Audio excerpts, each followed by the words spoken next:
Bine v-am găsit, dragii mei din Zodia Gemeni, oriunde v-ați afla. Bine ați venit tuturor pe canalul meu, Tarot Flor de Loto. Numele meu este Nina, pentru cei care nu mă cunosc, și ca de fiecare dată mă bucur să vă am alături la fiecare lectură, atât pe dragii mei abonați, cum de asemenea și pe cei care poate sunteți pentru prima oară aici pe canal. Azi voi face o lectură specială pentru un eveniment important din punct de vedere astronomic, dar și astrologic, și anume alinierea a 6 planete principale pe aceeași axă. Un eveniment astronomic care deja suntem în acest proces, a început undeva pe 21 ianuarie și va atinge, ca să zic așa, punctul maxim în jurul datei de 24-25 ianuarie 2025.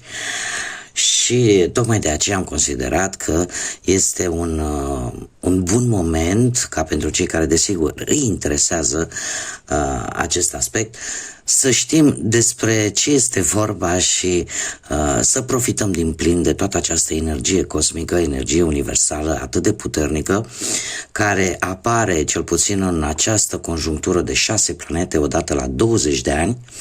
Și o mică paranteză aș face aici: în februarie, o să discutăm și atunci, se va mai adăuga acestei alinieri și planeta Mercur.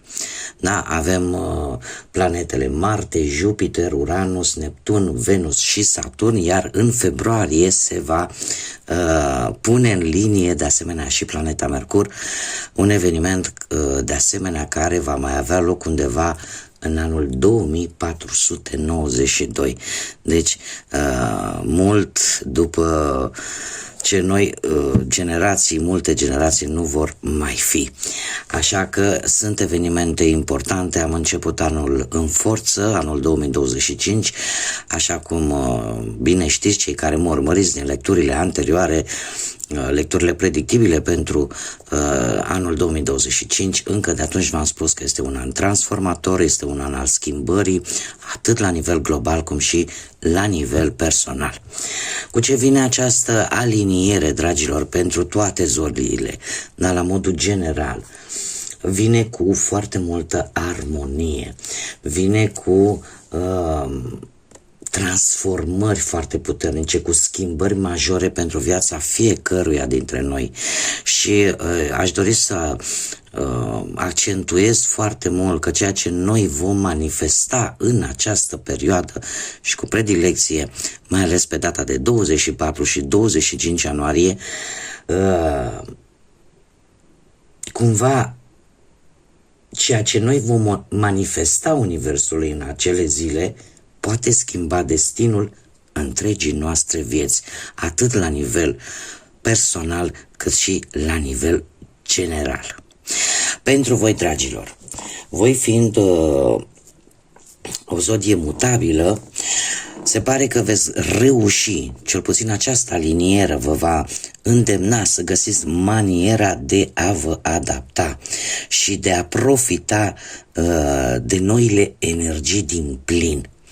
Iar asta este un lucru bun și eu aș spune că, în general, zodiile de aer vor fi foarte favorizate de-a lungul întregului an 2025, în mare parte, așa că veți fi poate mult mai focusați, mult mai hotărâți și mult mai determinați și cu mai multă energie în a putea să luați anumite decizii importante. Cum de asemenea trebuie să vă spun că, și poate că unii dintre voi deja știți acest lucru, doar că va veni la o altă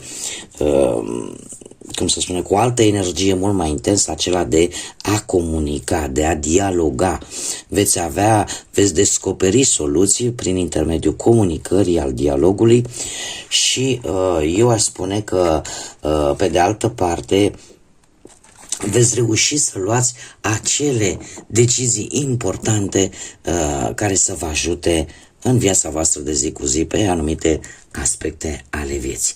Așa că, dragilor, așa cum bine cunoașteți sloganul, Domne, nu au fost aliniate planetele, de-aia nu mi-a ieșit cu tare lucru. De data aceasta, la modul propriu, avem această aliniere de 6 planete și în curând și de 7, deci haideți să profităm de toată această energie imensă, universală, pentru a face ca visele și visele noastre să devină realitate și, desigur, nu numai visele, chiar și anumite răspunsuri să reușim într-un final să le primim. Așa că, dragii mei, toți cei care aveți Soare, Lună, Venus sau Ascendentul în zodia Gemeni, atunci această lectură este de asemenea și pentru voi. Cum de-al minteri, vă rog din suflet să nu uitați, voi sunteți proprii voștri stăpâni, voi vă construiți viitorul, așa că vă rog din suflet, luați decât acele mesaje care rezonează cu voi, iar restul lăsați-le să zboare în univers, pentru că sigur sunt pentru alte energii, pentru alte persoane care într-o mai mică sau mai mare măsură au o legătură cu zodia Gemeni. Așa că, dragii mei, este o lectură specială, este o lectură generală, voi lăsa cărțile să mă surprindă și haideți să vedem, să nu mai pierdem timpul și să vedem ce vine pentru dragii mei din Gemeni în această perioadă de aliniere de planete. Ia să vedem. Și avem urna, dragii mei, avem cifra 5. Cifra 5 care într-adevăr îmi vorbește de niște tensiuni, de niște schimbări, de o instabilitate, dar în același timp îmi vorbește de schimbări. Curios, pentru că avem, așa cum v-am spus, special pentru zodia voastră, dragilor, pentru Gemeni, această aliniere, cum am mai spus, vine cu voi reuși să găsiți acea manieră, acea modalitate de a vă adapta și de a scoate un anumit profit din noile energii, din noile conjuncturi. Paradoxal, această carte îmi spune același lucru. Că sunteți în anumite situații în care trebuie să fiți flexibili, să te adaptezi, ceea ce pentru voi, dragilor, este un lucru aproape înnăscut. Prin zodia voastră sunteți capabili să vă adaptați foarte repede unor noi situații, unor noi locații. Acum, avem urna. Este adevărat, unii dintre voi se pot speria. De ce? Pentru că e posibil să vorbească de o pierdere. Dar eu aș tinde să cred că nu e neapărat poate o pierdere a unei persoane dragi. Poate să fie și acest lucru, poate pentru unii care au pierdut de curând pe cineva drag și încă se află în acea situație de părere de rău, de lut. Dar în special mie ce-mi transmite această carte și mai ales că avem racul. E posibil să fi fost cineva, nu știu, pe care l-ați pierdut, cineva drag din familie. O persoană care face parte din familia mică sau familia extinsă. Cert este că această carte în acest moment mie îmi transmite o schimbare de stare. Cumva e ca și cum mai zice, am prins destul, trebuie să-mi revin, trebuie să merg mai departe, trebuie să mă adaptez acestei noi situații în care viața m-a pus.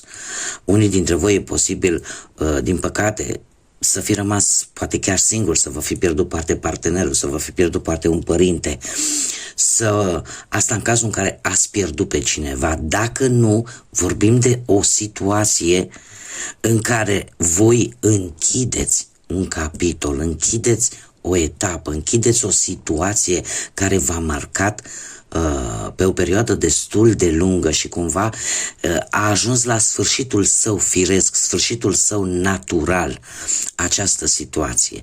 Fie că e vorba de o situație financiară, sentimentală sau profesională. Dar aici voi trebuie să adaptați, pentru că, așa cum am mai spus, este o lectură care nu va fi făcută pe aspectele vieții așa cum am obișnuit, muncă, bani și dragoste, pur și simplu las cărțile să-mi vorbească și de aici extrag informațiile pentru voi. În mare parte, așa cum v-am mai spus, având zodia rac aici ca și punct de reper, asta îmi spune că este posibil să aibă legătură ori situația, ori prima variantă care v-am spus-o cu o persoană dragă care e posibil să o fi pierdut-o, e posibil să vorbim și de o situație care are legătură cu familia, da? Și care într-un sfârșit se ajunge la o finalizare a respectivei situații. Știm foarte bine, zodia rac, ca și caracteristici, ne vorbește de familie, ne vorbește de siguranța familiei, ne vorbește de o dragoste maternală. Cum de asemenea, probabil că sunteți într-o situație în care puteți fi ușor vulnerabil în această perioadă. Da, cumva aceste caracteristici ale zodiei rac să vă afecteze un pic din punctul ăsta de vedere. Da, să fiți un pic mai, să vă simțiți un pic mai vulnerabil sau poate un pic mai legați sau nu de anumite aspecte familiare. Acum, haideți să vedem ce ne spune și tarotul ca și mesaj general pentru voi, dragilor din Gemeni, pentru perioada următoare. Ei, și avem o regină de monede, nu știu, zodii de pământ, Taur, Fecioară sau Capricorn. Această regină de monede îmi spune că este cineva care cumva are mereu resurse și care mereu este acolo lângă voi. O persoană care poate să reprezinte chiar și o mamă, o bunică, o soră mai mare, o soacră, sau pur și simplu este cineva care este important pentru tine. O fire independentă, o fire pentru care planul material este foarte important, dar în același timp este cineva care e posibil să-ți dea siguranță, să te ajute din punct de vedere material. De asemenea, avem un 6 de spade care îmi spune că e posibil să primești acest ajutor material, tocmai poate pentru că vrei să faci o călătorie, să începi să-ți deschizi orizonturile sau pur și simplu vrei să te ajută într-un anume fel pentru a lăsa, așa cum bine vedem, pentru a lăsa ceva nociv în urmă. 6 de spade ne vorbește de o perioadă de tranziție destul de dură pentru unii dintre voi, dar în care ești hotărât să lași în urmă și să faci schimbarea de care ai nevoie, chiar dacă asta va cere oarece perioadă de timp de acomodare. Probabil că unii dintre voi, așa cum am mai spus, vor avea de făcut un drum, o călătorie, poate relaționat cu munca sau schimbare de rezidență sau apăsați poate de o anumită tristețe de separare, încercați să vă delimitați și să vă, cum să spun eu, să căutați către alte zări. Faptul că avem și un 4 de bâte, asta îmi spune că unii dintre voi posibil trebuiască să mergeți la un eveniment important pentru voi, poate la nivel familiar sau nu, un eveniment care trebuie să vă spun că vă va aduce stabilitate, vă va aduce întâlniri, celebrări. E posibil, mai ales din câte văd pentru cei care ați trecut prin momente grele, să fie timpul în sfârșit să te bucuri, așa că e posibil poate chiar să plecați într-o vacanță tocmai pentru a vă delimita un pic de toată energia negativă pe care ați strâns-o în ultima perioadă. O vacanță reparatoare, poate cu prietenii, cu familia sau cu anumiți familiari. Cert este că apare posibil și o schimbare de loc, dar care va fi de natură benefică pentru voi. Haideți să vedem care este mesajul pentru voi, dragii mei din Gemeni.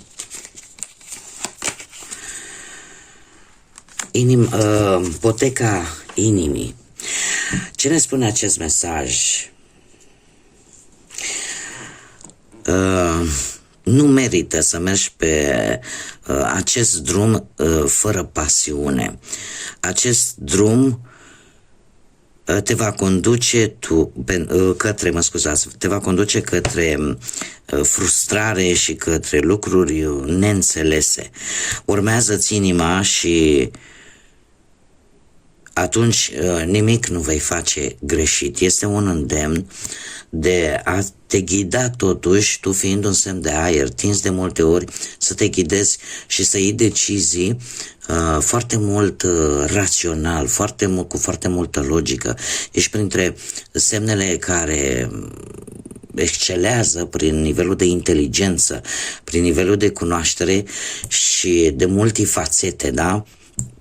Dar în același timp, probabil că știți foarte bine, zodia Gemeni are și o caracteristică aceea de a se schimba brusc de idei, a schimba foarte repede părerea, da? Să zicem așa, ar fi un punct vulnerabil, dar acest mesaj vine și spune că în viață trebuie să, în momentul în care îți dorești ceva,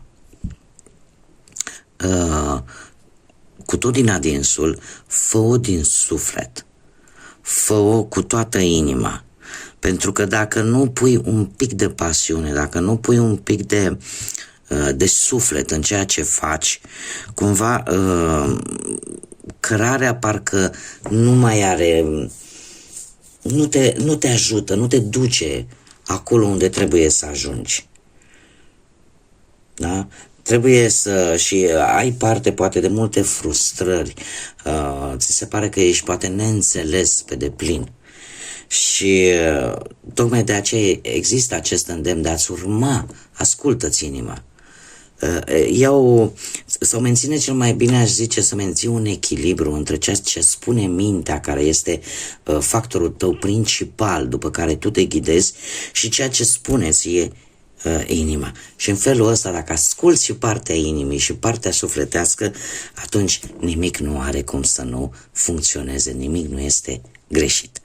Bun, dragilor, aceasta a fost mica mea lectură pentru voi, pentru acest eveniment important de aliniere de 6 planete.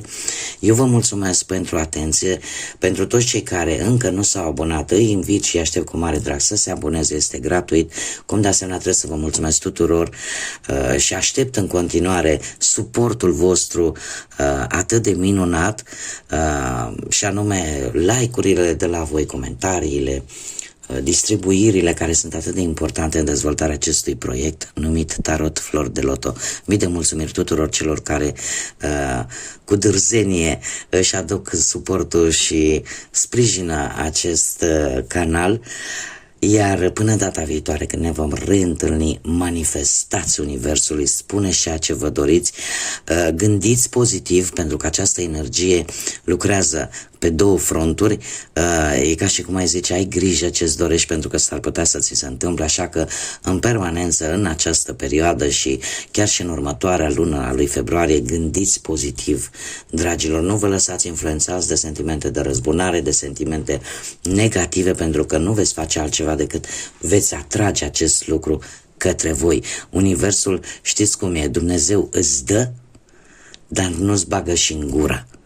Depinde de tine ce iei și ce bași tu în gură. Așa că, așa metaforic vorbind, aveți grijă ce vă doriți, nu ezitați, manifestați lucrul ăsta.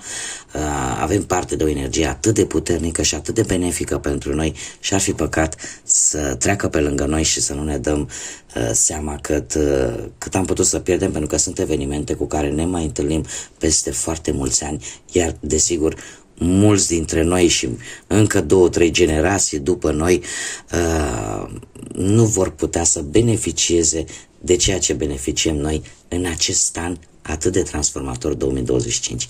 Până data viitoare, numai bine vă doresc multă energie pozitivă și, ca de obicei, să fiți iubiți, dragilor!